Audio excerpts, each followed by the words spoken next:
Bom, é aqui conosco o deputado Carlos Sampaio, que é líder do PSDB na Câmara. Nós falávamos que o partido agora está sem representantes no governo federal. Tudo bem, deputado? Bem-vindo aqui à Jovem Pan. Bom dia.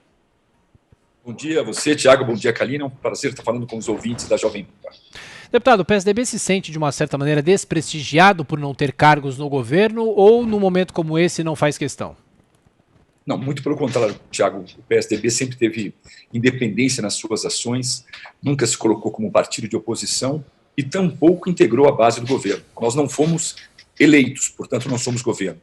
E não somos da oposição porque temos muita identidade de pauta com este governo, particularmente na sua pauta mais liberal e reformista, na sua pauta estruturante. Então são pautas que nós votamos favoravelmente com a independência de quem não integra o governo. O ministro Rogério Marinho, sem dúvida, era e continua sendo um dos grandes quadros técnicos do país. Ele já havia se licenciado do partido em 2019 e agora deixou o partido dizendo que não tinha mais condições de participar da sua vida orgânica, o que é a mais pura verdade. Repito, o ministro é uma pessoa extremamente sensata, do diálogo, e ao saber que o PSDB nunca pleiteou cargos do governo e que ele lá estava por um convite pessoal do presidente Bolsonaro e não por uma indicação partidária, entendeu, para não causar nenhum constrangimento ao próprio governo e talvez ao partido, por bem desfiliar-se, mas continua tendo o respeito de todos nós como homem público.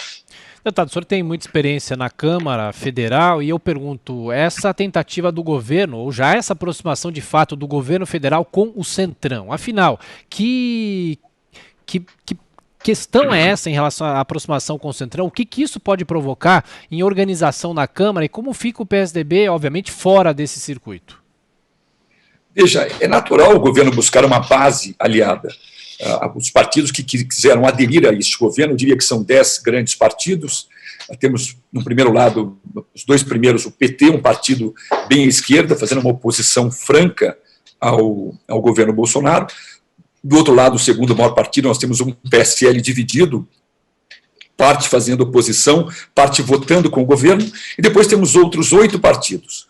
4 deles, o PL, o PP, o PRB e o PSD, resolveram integrar a base do governo, e outros deles, como o PSDB, DEM, MDB e o Cidadania, permaneceram de fora, não querendo participar do governo. Então houve esse agrupamento natural desses 4 partidos, repito, DEM, PSDB, MDB e Cidadania, e nós temos agido com uma independência absoluta de ação. As boas causas de interesse do país, votamos contra. E quando achamos que o governo está se posicionando ou errando no seu proceder, tomamos as medidas que, tenho certeza, são as medidas que o Brasil espera que tomemos. Dou aqui alguns exemplos básicos. Quando houve a saída do ministro Moro, ele fez denúncias graves e o PSDB talvez tenha sido o primeiro partido a propor uma CPMI, uma comissão parlamentar mista de inquérito, para investigar as acusações feitas por ele. Quando houve um outro exemplo, a indicação do delegado Alexandre Ramagem para assumir a diretoria-geral, em que pese, aqui faço um registro importante, ser um dos grandes quadros da Delegacia de Polícia Federal, mas quando ele foi indicado, nós questionamos em nota que ele poderia a todo momento ser exatamente indagado sobre a sua isenção.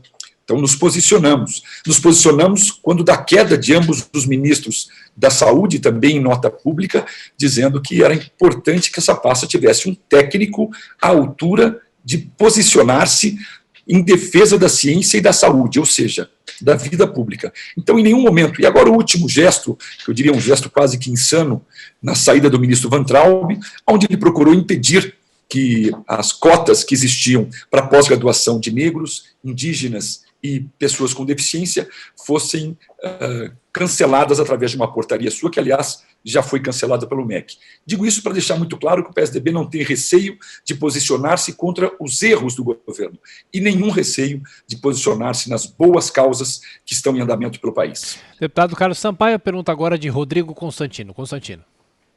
Bom dia, deputado. Pois é, essas críticas e essa independência são importantes, né? O Brasil quer avançar e, de fato, tem reformas ali importantes sendo apresentadas pelo governo. A pergunta que eu lhe faço é sobre esse clima político e a postura do Supremo Tribunal Federal.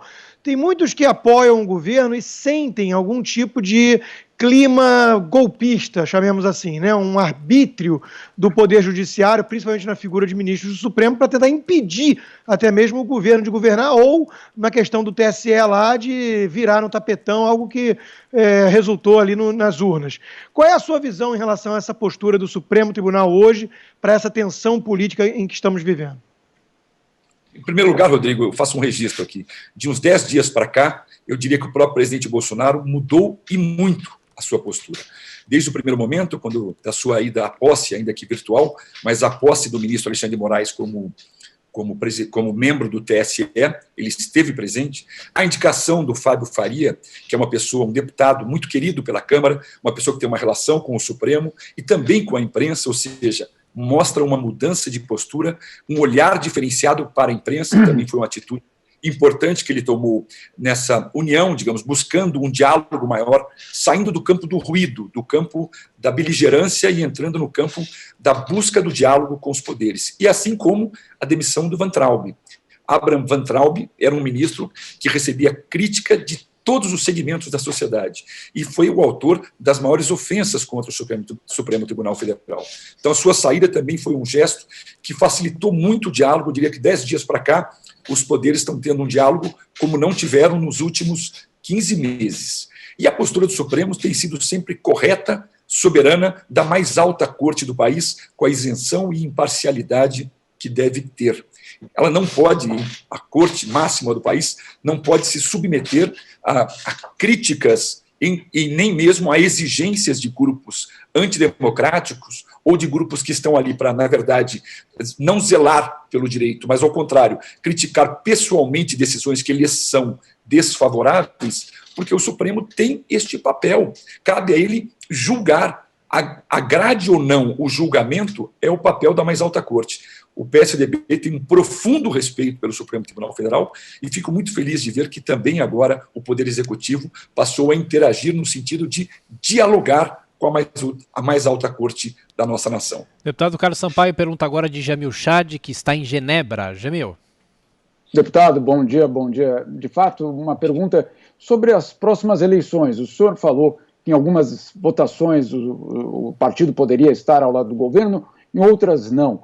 Minha pergunta para o senhor, em relação às eventuais eleições próximas, haverá algum tipo de orientação do partido para que candidatos se aproximem ou não de candidatos do governo também? As eleições municipais, você se refere? Exato.